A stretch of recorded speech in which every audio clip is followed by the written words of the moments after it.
Hello, everyone. Welcome to another episode of Conzia Podcast, where we invite Shopify CEOs who are building great companies and making a big difference in the Shopify marketplace.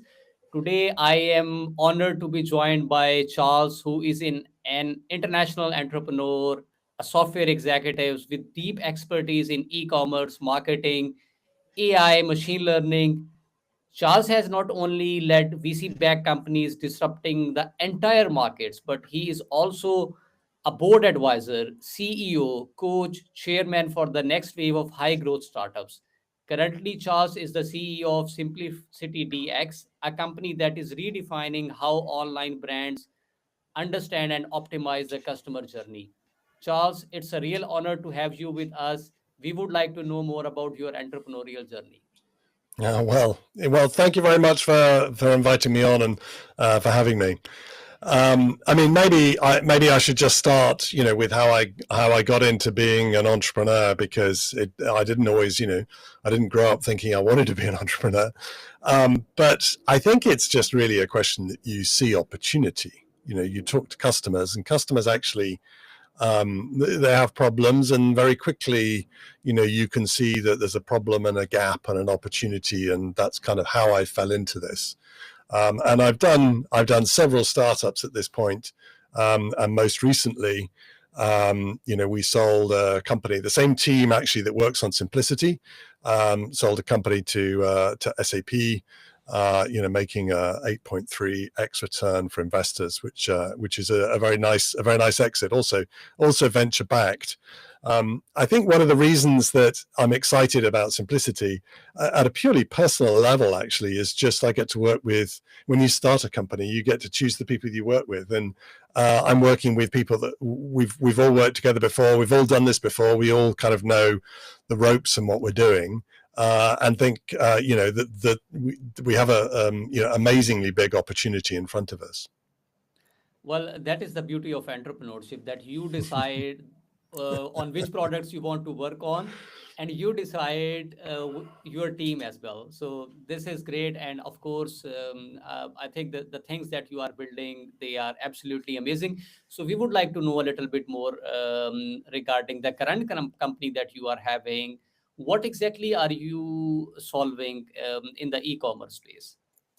Yeah, I mean, of all the problems that we could have tackled, I mean, why did we tackle this particular one? Well, I've always studied the way that customers buy. For the last 20 years or so, I've always done primary research, surveys amongst consumers to understand attitudes as to how they buy. And one of the big things that's changed really is if you look at where people start their shopping journey, increasingly, that is changing, and it's happening on social. And you can see this. I mean, we in our own research, it comes out that sort of 66% or 2/3 of online shoppers will use social media at least once a week for shopping. When you go to Generation Z, the younger groups, then it's up to 89%.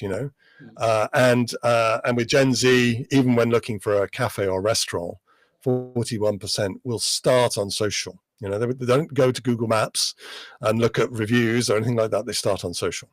So there's a fundamental shift in the start of the shopping journey, right? And therefore, that's interesting, right? A big shift. And then coupled with that, commerce hasn't really changed. Commerce is very much, in fact, it's amazing. We've actually been doing e-commerce for about over 30 years, and what has become very standardized is this funnel which starts at the homepage, in the assumption that all this traffic arrives on the homepage and then goes from homepage down to category page, and from category page down to sort of product detail page. It's a very standardized funnel across all e-commerce sites. And as you get further down that funnel, obviously that's heavily conversion optimized. But when you get to the product detail page, you're fundamentally looking at a page which is optimized for people that have come down that funnel. Take away distractions, big call to action, buy now kind of approach. And when somebody comes in from social, it completely misses, because they don't come in on the homepage, or if they did come on the homepage, they can't find what they're looking for. So there is a huge problem here with a broken journey from where people are starting their shopping journey to then how do they then actually find that product or that kit or whatever else it is. And of course, in parallel, what's happened is that marketing budgets have shifted as ROI has been reduced, in particular with paid media. Then marketing budgets have shifted big time. I mean, eMarketer says that in the US, brands and retailers are spending $10.5 billion this year in program spend on creator marketing. And the reason for that is creators have audiences and they have an affinity and the followers and all the rest of it. And they're doing some of the selling, for the brand, right? To their followers, they're doing product reviews, and consumers love product reviews and live product reviews, how to use it. And they're styling it. Maybe it's a complete outfit or a kit or a solution to a problem. And of course, if you then have a multi-product kind of recommendation and you take them into a product detail page where the product may or may not be in stock, they can't find the other products, you end up with this big disconnect. And that broken journey is fundamentally really the problem that we're solving.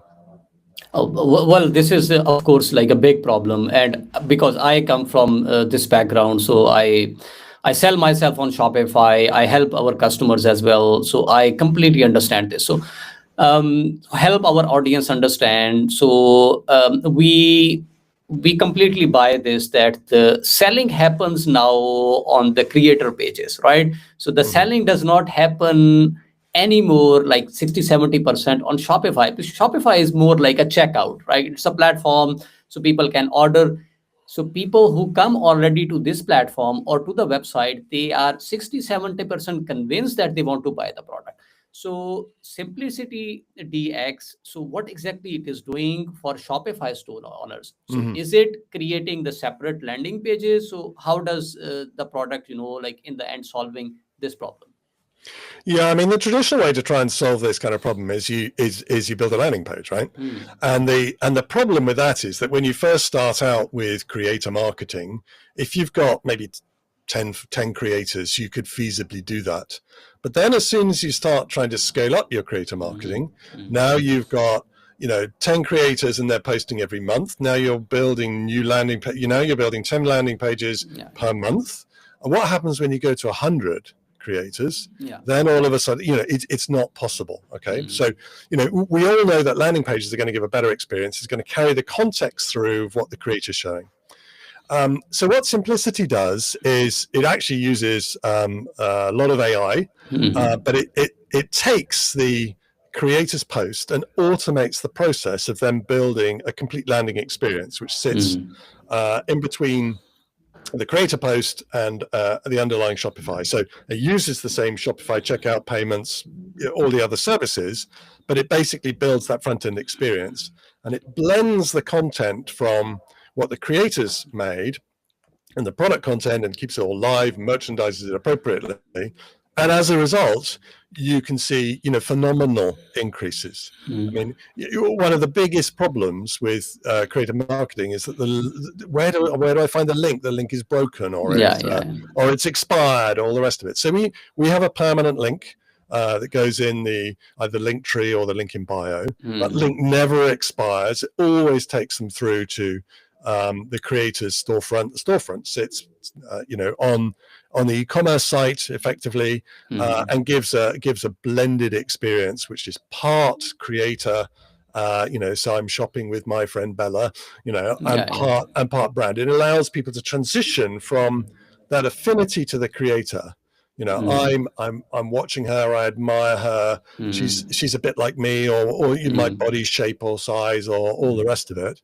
And then transition that to a brand kind of relationship so that you make it very easy to buy and handle along the way problems like what happens when the product is out of stock.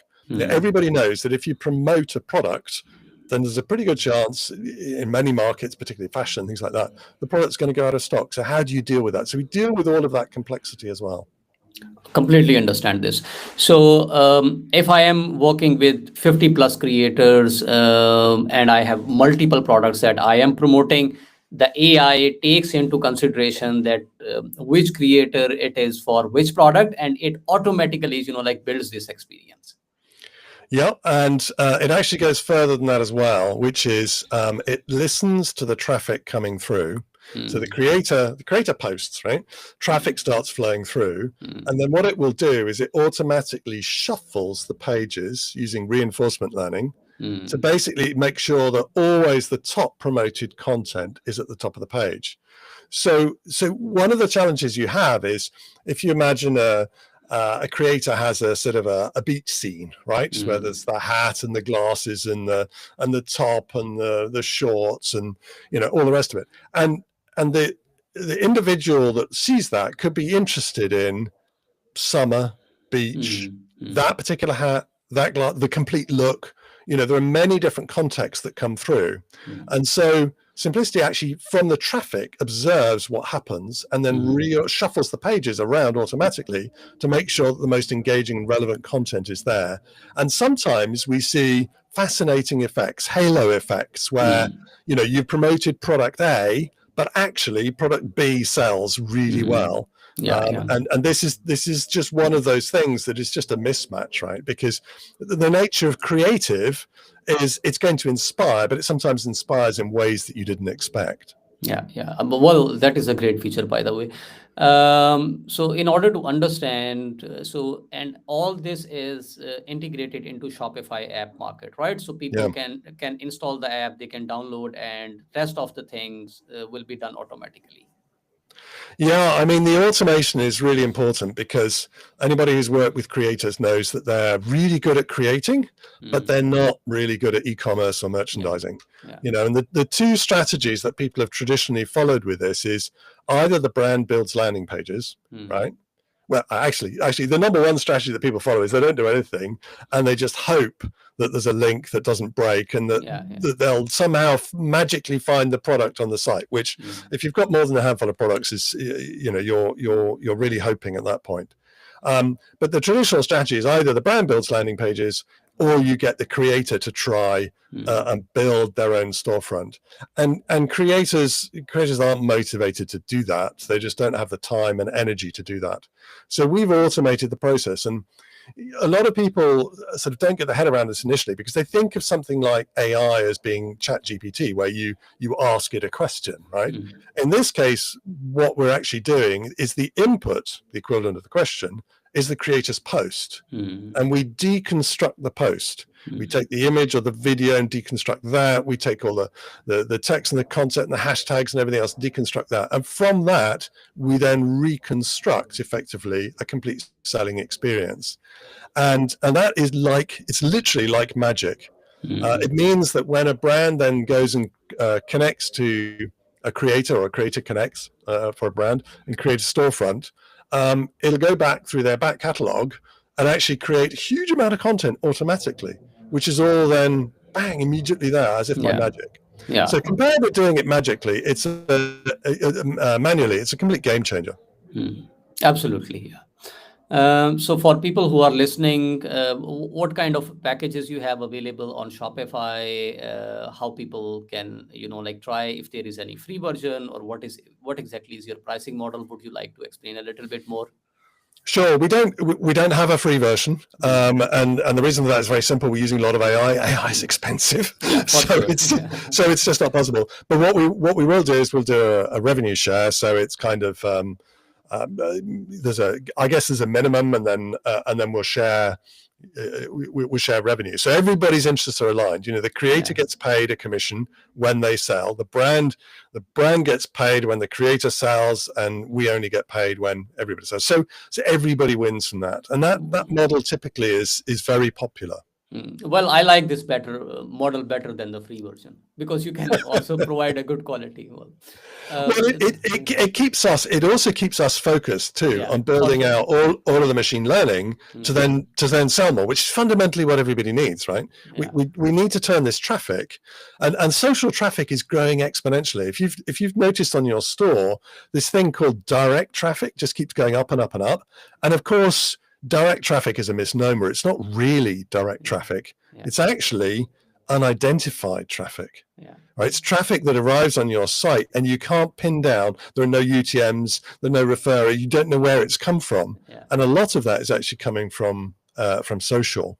Yeah. If you look at the stats of what Google Analytics or GA4 tells you, it might say you've got 10% of traffic coming from social. But if you do a post-purchase exit survey and say, hey, where did you find out about us from, or what drove the inspiration for this visit today, you may well find, as other brands have found, it's 50%, were inspired by something they saw on social. So you've got all of that dark social traffic, as it's called, coming in, which is increasingly important. Absolutely, yeah. So I would like to come a little bit more on the leadership side as well. So you come with a vast experience of building companies, working with people. You are an example for people, for young people specifically, who are building companies. They can learn from you. So I would like to understand, how big is the team you are leading? So and where are these people based, and what exactly are the lessons that you would like to share with people who are actually going towards like venture based businesses, which are like proper businesses, not one person who is taking care of the app? So run us through a little bit more on that front as well. Yeah, absolutely. I mean, lessons learned, I think, is you're going to live your life, eat, sleep, and breathe this stuff for years. So you've got to be interested, and you've got to be passionate about what you're doing, right? Yeah. So in addition to, you've got to find a real problem that needs solving, that technology can solve, and solving the timing problem. The timing problem is incredibly difficult, right? Too early and you educate everybody, too late and you're an also ran, you just kind of need to sort of get it absolutely right. So timing is really hard, but doing something that you're absolutely passionate about is super important. And then finding a team and building a team which you can really trust and work very closely with, because again, you're going to be doing this 24/7 for the next 10 years as you embark on this journey. So you've got to really love what you do and love the people that you're working around you. I mean, Simplicity is a venture-backed company. We're still fairly young. We're about 3 years old, something like that. Most of the team is in the Boston area or eastern US. So we have a team in Boston, team in North Carolina. We're around under 20 people at this point. It's that kind of size. It's still tight knit. It's actually a really nice size. When you get to 50 people, then as the CEO, you tend to lose touch a little bit. You've now got managers who are making hires, and you don't know everybody in the same way, and you have to work much harder at the culture. Whereas when it's a nice tight team, you can make things happen really fast, which is just fantastic. Yeah, and that is the hustle part, so that's the real startup, like feeling. So less than 20 people or less than 30 people, and you kind of like work with almost everyone on some regular projects, or at least a couple of times a week. So well, I love these small teams, and in my opinion, you can execute much faster. Oh, there's no doubt. I mean, I've run very, very big product development teams. After we retired in SAP, at one point I had 120 people working for me, and SAP said, "Oh, we want to give you another 100." I'm like, what am I going to do with another 100 people? But because very often, it's a core few people at the heart that really make a difference. Absolutely. So when you're small and tight and lean, then you can do things super fast and really do agile. I mean, we're super agile, which is fantastic. We just produce things really, really quickly. So yeah.